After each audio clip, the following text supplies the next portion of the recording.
The winter of 1944 was one of the coldest Europe had felt in decades. The air carried the bitter smell of smoke and gunpowder, and the mountains of Bavaria stood silent, like frozen witnesses of war. World War II was reaching its peak, and the German resistance was fierce. In the middle of this chaos, a small unit of the U.S. Army's 157th Infantry Regiment found themselves trapped behind enemy lines.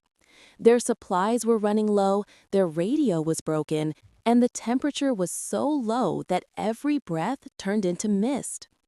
Among these soldiers was one quiet, calm man whose name history never recorded. He was in his mid-20s, sharp-eyed but soft-spoken.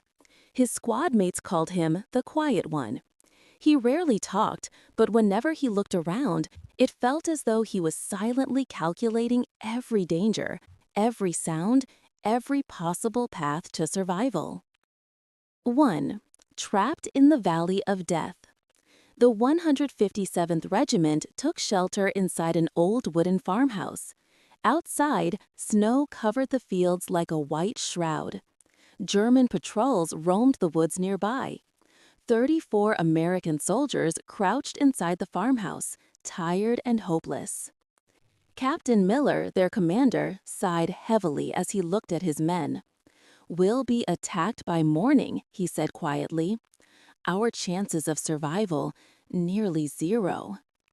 The soldiers exchanged frightened glances, but the Quiet One was looking out the window, eyes fixed on a narrow mountain ridge barely visible through the storm. Suddenly, he stood up. "Sir," he said softly, "if I can scout that mountain path, maybe we can find a way out." Captain Miller stared at him. "That's suicide. Snow, cliffs, enemy patrols. One mistake, and you're dead."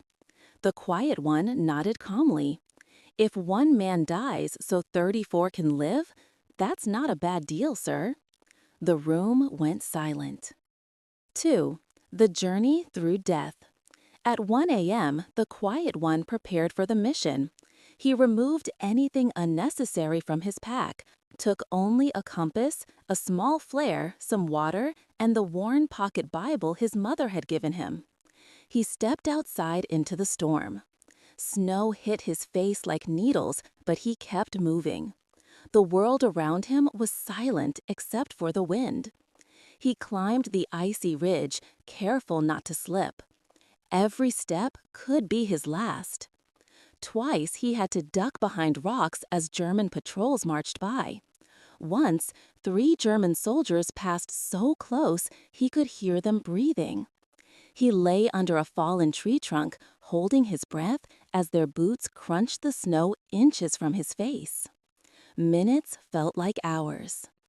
Finally, when the patrol disappeared, he continued climbing. On a cliff's edge, he finally saw it, a hidden, narrow path twisting down the mountain, just wide enough for one soldier at a time. A dangerous route, but a possible escape. He knew what he needed to do next: distract the enemy. 3. The Plan of Sacrifice. Near the farmhouse, on the slope of the hill, stood an old storage hut the Germans used to store ammunition.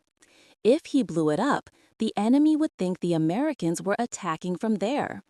This would draw enemy fire away from the real escape path. Inside the hut, he quietly began placing explosives. His hands trembled, not from fear, but from the cold. He worked quickly, setting each charge in silence. Then he took out his mother's pocket Bible.